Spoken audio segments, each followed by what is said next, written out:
Já me emocionei bastante, principalmente... Desculpa. Principalmente lembrando da doutora Marlene, que a gente teve experiências belíssimas.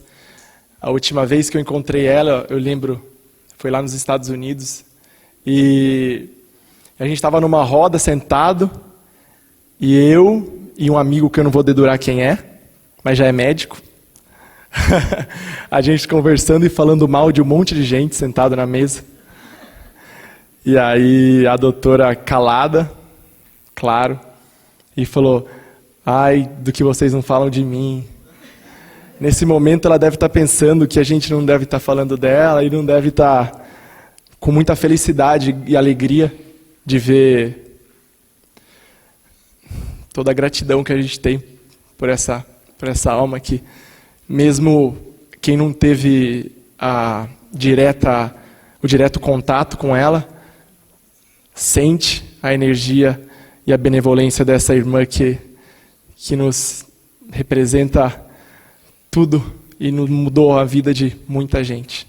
Então é uma gratidão imensa que eu tenho por ela. Como o Marquinho disse, sou amante de Goiânia desde 2010 e eu vou mostrar por quê. Por causa dessa baixinha aí, que Goiânia. Então é por isso que eu amo demais essa terra e é especial para mim estar aqui hoje. E mando um pouco dessa vibração daqui desse momento para ela nesse dia. Bom, o assunto hoje é muito, muito vasto e muito complexo, como o Vini falou. Eu sei que tem vários assuntos que são importantes de serem abordados, mas esse aqui com certeza é o mais importante de todos. Tô brincando. Todo mundo puxa a sardinha pro seu lado, né? Eu também teria, como o Vini mesmo falou, muitos aspectos e âmbitos diferentes que eu poderia citar ao abordar o trote universitário. Eu também optei por abordar uma relação pessoal, de uma análise pessoal sobre o tema, por dois motivos. Primeiro, pela vivência que eu tive recentemente, estou tendo em relação ao assunto, que é, com certeza, um dos assuntos mais importantes e que mais estão impactando minha vida atualmente. E segundo, pela escassez de evidência científica, de pesquisa científica sobre o tema, que a gente não poderia deixar de falar e talvez o tema não ficaria tão rico quanto eu imaginei que poderia ficar. Então, a gente está correndo contra o tempo, me deram pouco tempo, eu já perdi um monte aqui fazendo essa introdução. Vou falar um pouquinho para vocês, começar sobre a minha experiência, desde quando eu comecei a me interessar sobre o assunto e por que esse sorocabano, veio aqui falar para vocês sobre esse assunto de suma importância. Quando eu entrei na Universidade de Medicina em 2010, tinha 18 anos, era muito jovem, via na televisão a propaganda dos cursinhos pré-vestibulares, seja bicho, faça ângulo, entre na universidade, com vários amigos pintados, cabelo raspado, e eu olhava aquilo na TV e falava: poxa, é isso que eu quero um dia. Eu quero viver esse momento, eu quero viver essa emoção, eu quero estar lá e eu quero passar por essas mesmas experiências que eles estão passando. O que aconteceu foi que quando eu entrei na universidade, em 2011, eu comecei a ver que a realidade não era bem assim quanto eu estava imaginando que era. Primeiro, que essa é uma necessidade talvez humana de passar pelo sofrimento e pela opressão para conseguir, de algum modo, sentir e perceber a violência como violência. Talvez seja uma necessidade atávica nossa ainda. E eu tive essa necessidade também de passar por isso e sentir esse movimento como uma violência. E o que aconteceu quando eu entrei na faculdade foi que eu senti na pele a realidade dessa cultura do trote universitário que está sendo espalhado pelo Brasil atualmente, com epicentro claro no estado de São Paulo. Eu sou do estado de São Paulo. Então, lá na minha universidade, por exemplo, o trote ele é um trote enraizado e sistematizado, e basicamente ele é dividido em duas classificações básicas que eu mesmo criei. Ele é o trote, existem dois tipos básicos, que seria o trote simples e o trote complexo. O trote simples seria basicamente aquilo que 95, 99% das pessoas que adentram a universidade acabam participando. E o trote complexo são aqueles atos praticados dentro das repúblicas em que uma minoria tem acesso e vai realizar e se submeter a isso. Eu participei pouquíssimo do trote complexo e vou contar uma experiência das duas partes para vocês. O trote simples na minha universidade não é aquele trote de um dia somente, o trote lá dura 3 meses, depois a gente vai abordar esse tema, até dia 3 de maio, que é o dia da libertação dos escravos, uma data simbólica. E esse trote simples é basicamente composto de todas as pessoas têm que usar uma camiseta GG, uma camiseta igual para todo mundo, calça jeans, com essa camiseta, calça jeans, sapato fechado, mulher não pode brinco, não pode maquiagem, não pode anel, não pode pulseira. E isso que acontece, basicamente, nesse trote simples que eu chamo, é que não só que a maioria das pessoas realizam isso, mas também que a maioria das pessoas não veem isso como uma violência. E eu mesmo no começo não via muito. Eu fui convencido no começo de que essas práticas eram práticas que valorizariam os iguais, que nos tornariam mais iguais perante os outros, que nos deixariam mais, que desvalorizariam a nossa vaidade, que desconstruiriam o nosso orgulho e que nos tornariam mais humildes. E eu trago a reflexão, será? E na primeira semana eu resolvi ir numa república e chegando lá eles me mandaram ajoelhar, eu e mais uns 2 amigos, me deram alho para comer e mastigar e eu tinha que mostrar a língua para mostrar que eu tinha mastigado o alho e não tinha engolido diretamente.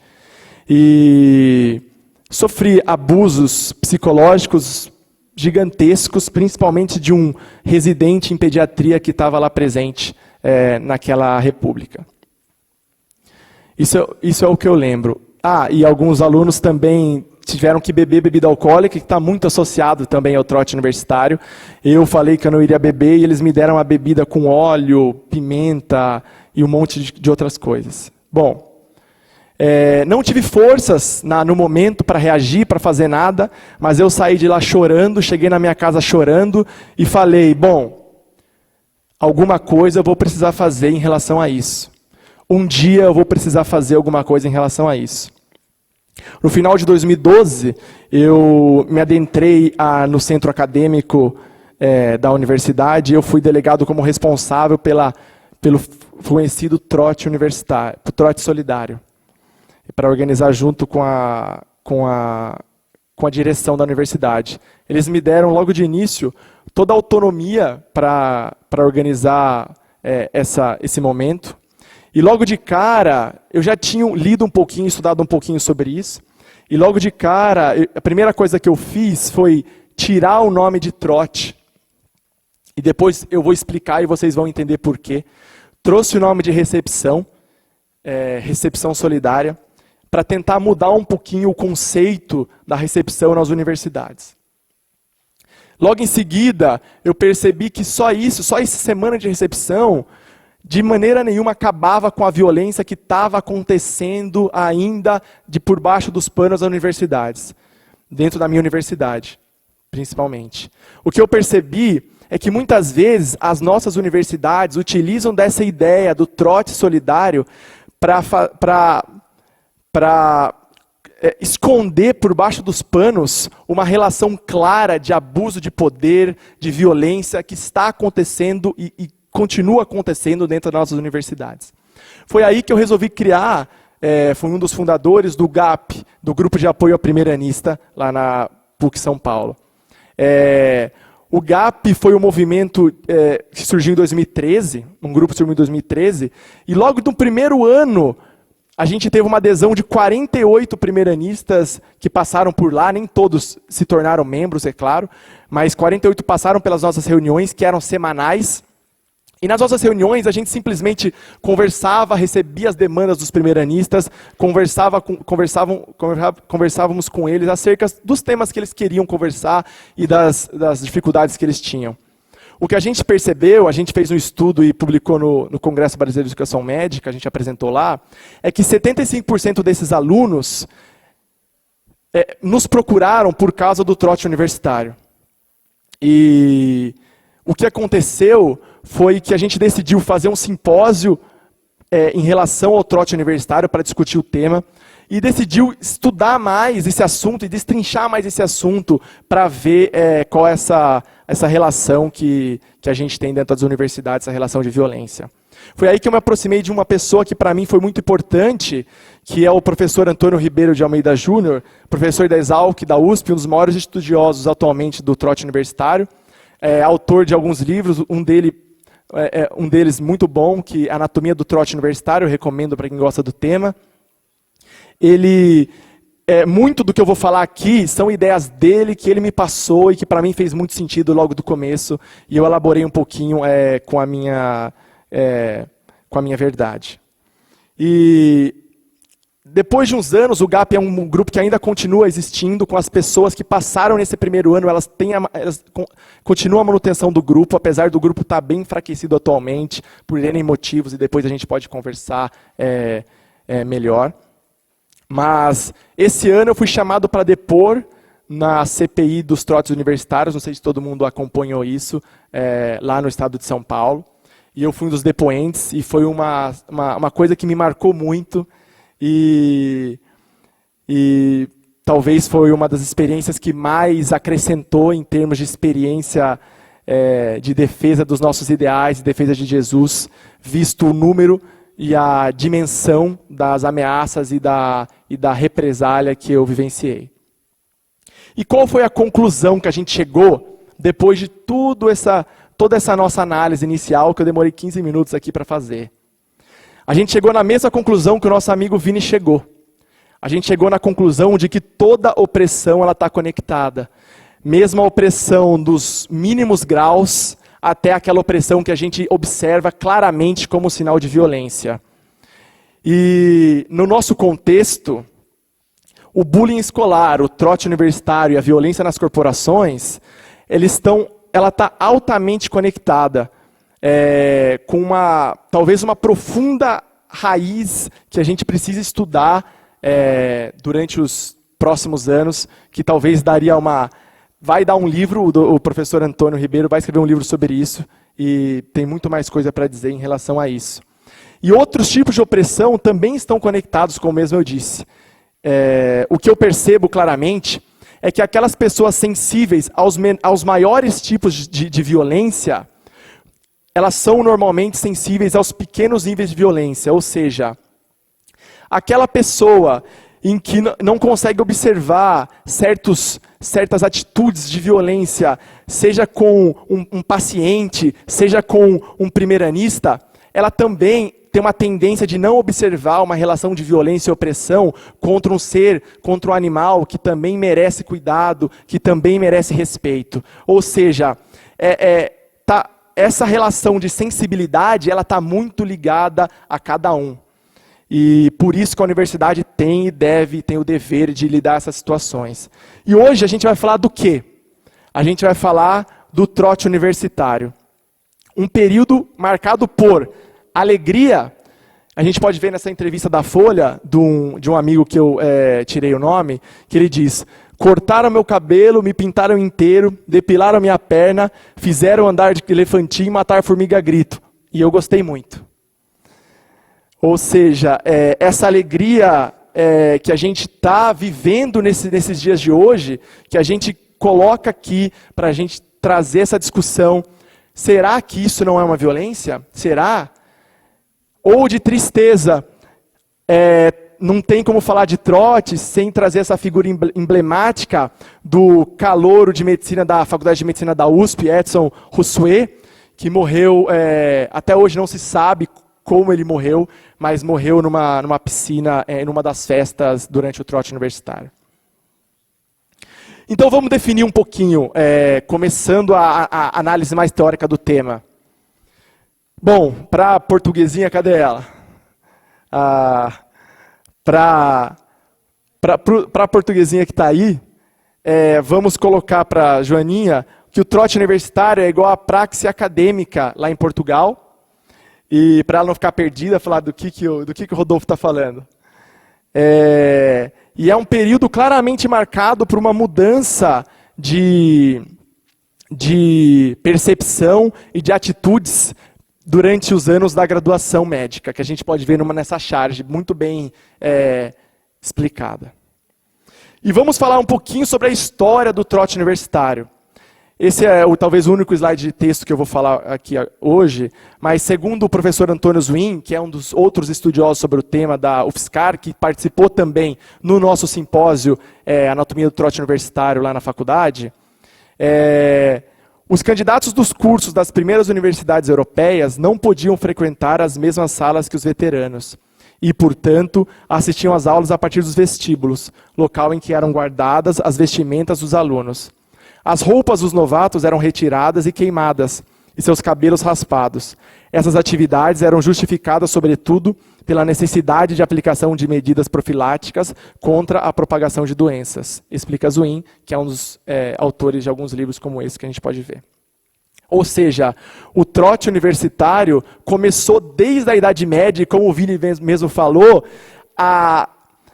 por que a educação médica e a nossa universidade ainda traz esse resquício da Idade Média, incorpora isso como uma prática aceitável e não violenta, sendo que eram práticas claramente que não tinham a mesma conotação que tem hoje. Então a gente pode entender também que dentro dessa mesma conotação de trote universitário, vem a ideia de bicho. Por quê? Dentro dessa ideia do Antônio Zuin, que ele nos colocou, de que o trote universitário era praticado como uma medida profilática, como raspar o cabelo, etc., também existia uma ideia, que não sei se surgiu concomitantemente, mas de que os alunos eram animais que precisavam ser domesticados, ou seja, eles precisavam ser humanizados. Então raspavam todos os pelos do seu corpo e chamaram isso de trote universitário. Por quê? Em alusão ao cavalo, que segundo algumas pessoas, normalmente ele precisa ser ensinado a trotar. Existem certos trotes que precisam ser ensinados.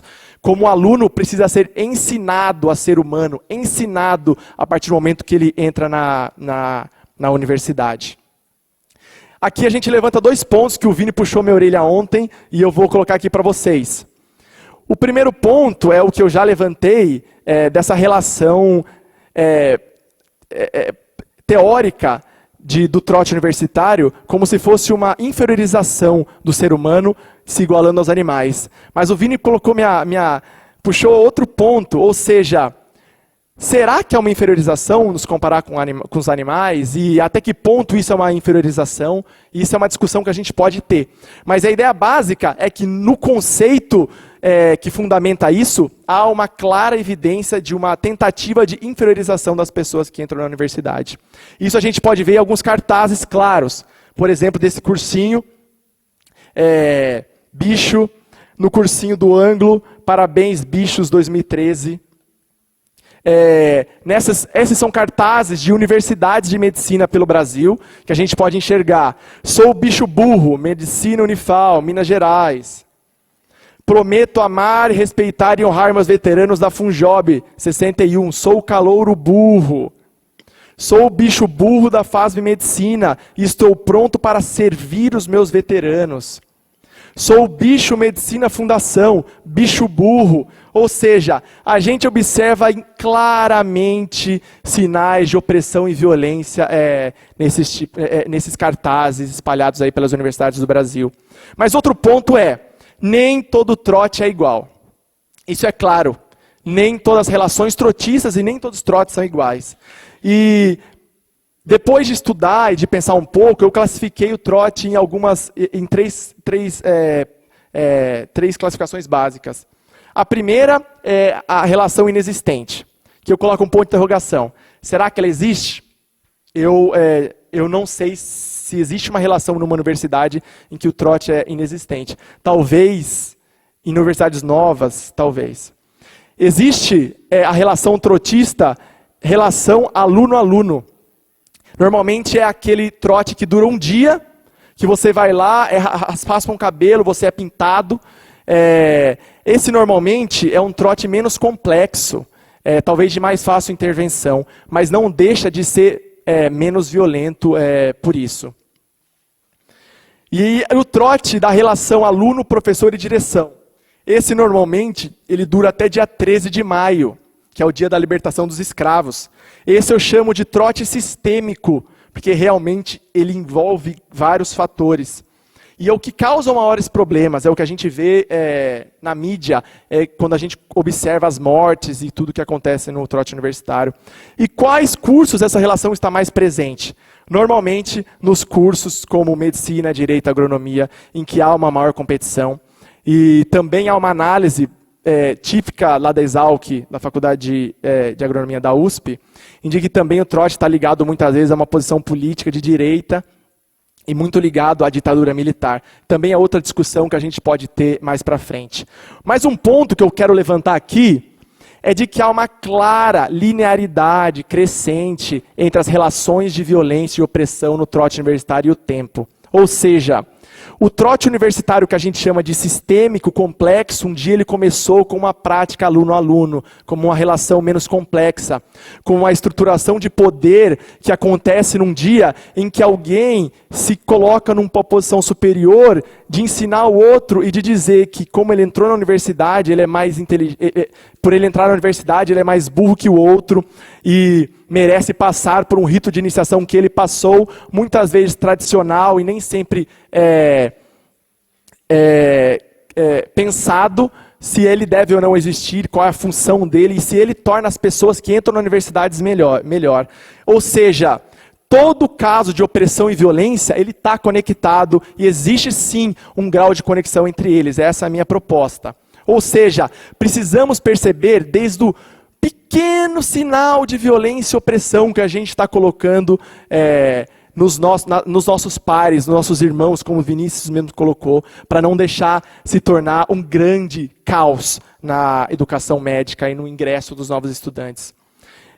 Bom, eu não sei se vai dar tempo de falar, só tenho 5 minutos, acho que eu vou pular esse.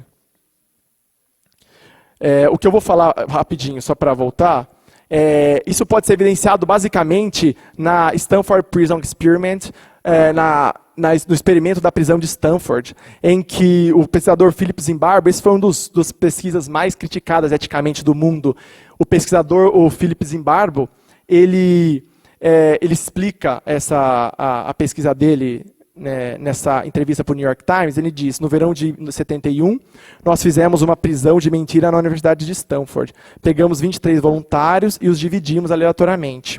Eram jovens normais e estudantes. Pedimos para que eles agissem como os guardas ou prisioneiros no ambiente de prisão. O experimento deveria durar 2 semanas.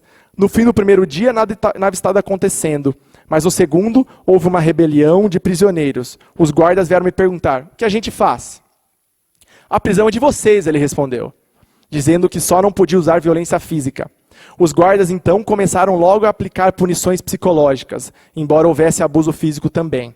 Nos dias seguintes, os guardas foram ficando cada vez mais sádicos, negando comida, água e sono aos prisioneiros, atacando-os com extintores de incêndio, jogando os cobertores deles na lama, tirando as roupas deles e arrastando os rebeldes pelo quintal. No fim, os guardas mandaram que os prisioneiros simulassem sodomia, sexo anal. Por quê? Porque estavam entediados, e no caso, na teoria dele, que o tédio leva a isso. A gente pode pensar em N outros fatores, mas esse não é o caso aqui hoje. E por que ele encerrou o experimento? Ele encerrou o experimento no 4º dia. Era para durar 14 dias, ele encerrou no 4º. E por quê? Ele diz que na 5ª noite, uma ex-aluna da pós-graduação passou por lá. Ela viu os guardas colocarem sacos na cabeça dos prisioneiros, acorrentar as pernas deles e fazer-os marchar de lá para cá. Ela saiu correndo e chorando e disse: é horrível o que você está fazendo com esses meninos. E ele pensou: nossa, ela está certa. Ou seja, ele não tinha percebido até então a relação de violência e opressão que estava acontecendo debaixo dos próprios olhos naquele ambiente. Então a gente pode trazer dessa pesquisa duas discussões. Primeiro, a clara banalização do mal, que acontece muitas vezes debaixo dos nossos olhos e nós não conseguimos observar. Segundo, a necessidade de vir às vezes uma pessoa externa para observar isso. E terceiro, um claro sinal de linearidade na relação de violência. No primeiro dia a relação de violência era X, no segundo era 2X, no terceiro era 3X, no quarto era 4X, que culminou no término do experimento. E a pergunta é: como nós chegamos até aqui? Essa é uma foto que é típica de alguns trotes universitários, de uma menina comendo, simulando a alimentação de um cão. Então a gente pode dizer que o trote, ele funciona em dois princípios básicos: poder e sadomasoquismo. Então, na minha ideia, até o trote dito solidário, ele guarda resquícios do trote que a gente chama o trote bom, o trote prazeroso. Mesmo com que ele diminua muito a relação de violência, normalmente ele é carregado de uma relação de poder, normalmente. Ou seja, eu como um veterano, digo que é bom para os meus calouros fazerem, ou seja, vão lá pegar sinal no semáforo para a gente doar para as pessoas que precisam, vão lá doar sangue, ou seja, há uma relação clara de poder em que quem diz o que é certo, o que as pessoas devem fazer e quem deve seguir isso. Por isso que lá na faculdade eu tirei o nome de trote, achei que era o ideal. Por quê? Porque na minha ideia, se fazer o bem é bom, então vamos todos fazerem o bem. Se é bom ajudar as pessoas, vamos todos ajudarem as pessoas. Se é bom doar sangue, vamos todos doar sangue. Por que só os que entraram? Porque a gente precisa criar essa relação de poder e essa é a ideia. Outro ponto claro é a famosa tradição, que justifica e muito várias práticas trotistas e muitas vezes a gente pode questionar. Esse foi um slide cedido pelo professor Antônio Ribeiro de Almeida, em que ele coloca aqui a relação trotista complexa, que ele não é só uma relação pessoal, igual a gente disse nos pontos básicos, em que ele coloca que a relação de trotista complexa ele está envolvido em muitos outros aspectos, que não vai dar tempo de eu citar aqui hoje. E outro ponto será que é um rito de passagem?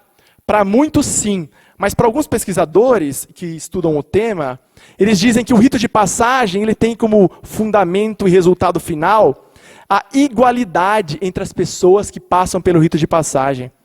O que a gente observa no trote universitário é claramente o oposto. É uma prática caracterizada pela valorização das diferenças, seja de gênero, seja de sexo, seja de gênero, seja de raça, seja de classe social.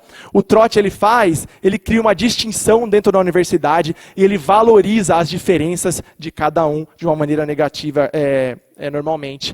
Só se integra quem participa. Quem não participa é totalmente excluído da mainstream da universidade. Eu iria dizer sobre a violação dos direitos humanos, que é, na verdade, o tema principal da fala, e eu iria colocar alguns pontos dos direitos humanos, mas, infelizmente, eu não tenho tempo. Mas há uma clara violação dos direitos humanos em alguns casos de trote universitário. Mas a pergunta básica que fica para a gente é: e agora? E agora? Vendo tudo isso, e na minha percepção atual, entendendo claramente uma relação de violência desde o trote mais simples até o mais complexo, e eu pergunto para vocês, olhando essas fotos que ficaram marcadas na nossa vida e lembrando também da nossa própria experiência, será que é uma brincadeira? Ou será que é uma violência? Ou seja, o que fez nos tornarmos pessoas melhores, esse dito rito de passagem que a gente foi incentivado pela mídia e pela própria comunidade universitária a nos submeter quando entramos na universidade. Será que é uma brincadeira ou será que é uma violência? E a gente lembra do questão 780A do Livro dos Espíritos. Como o avanço intelectual pode gerar o progresso moral? E a resposta é: Ao fazer compreender o bem e o mal, o homem então pode escolher. O desenvolvimento do livre-arbítrio segue o da inteligência e aumenta a responsabilidade dos seus atos. Ou seja, é dever de cada um, nas nossas localidades, sairmos um pouquinho desse contexto de violência que a gente vive e tentar fazer como a Cristina Maslach, lá naquela pesquisa do Philip Zimbardo, e tentar observar e tentar ver, será que não existe uma relação de violência na nossa relação com os outros, com a nossa relação das pessoas que entram na universidade? E se existe, o que podemos fazer para mudar? É essa a realidade. Vamos fazer uma mudança social, que é isso que a gente está buscando. Eu trouxe aqui um texto de Cora Coralina, mas eu vou deixar para o meu amigo Bebeto, que coincidentemente trouxe o texto igual, então eu vou deixar para ele. Só que eu vou ler aqui um texto que ontem a gente escreveu em 6 mãos, na Faculdade de Medicina aqui da Universidade Federal de Goiás, junto com a professora Maria Amélia, minha sogra. E esse texto foi escrito por 6 alunos, 6 pessoas, 2 alunos da Universidade Federal de Goiás, eu e mais dois professores. Na verdade, foram 5 alunos, perdão, uma chegou atrasada. E a ideia do texto era: para mim, uma faculdade sem violência seria que os princípios éticos sejam discutidos desde o início do curso, que houvesse humanidade entre os professores, entre os alunos, professores e alunos, e o respeito a todos os pacientes. Para mim, uma faculdade sem violência seria aquela em que os professores não confundissem simpatia com empatia e soubessem ensinar a empatia através de atividades desenvolvidas em conjunto com a comunidade. Uma faculdade sem violência seria aquela onde predominasse o respeito mútuo e a sensibilidade. Seria um lugar para desenvolver compaixão e amor ao próximo. Afinal, a medicina não deveria ser sobre amar as pessoas, sobre o entendimento da dor alheia, que era uma medicina mais humanizada. Uma faculdade ideal, verdadeira e sincera, que respeita seu corpo discente e docente, onde os princípios éticos de amizade reinam do primeiro dia da graduação, desde o primeiro dia da graduação. Seria o modelo para todas as outras faculdades. E além de tudo o que foi falado, também o sentimento de valorização do senso crítico, do pensar diferente, do respeito às ideias e valorização dos pares, independente quais sejam. Universidade humana é aquela que acolhe as dores e as transforma em motivação. Obrigado.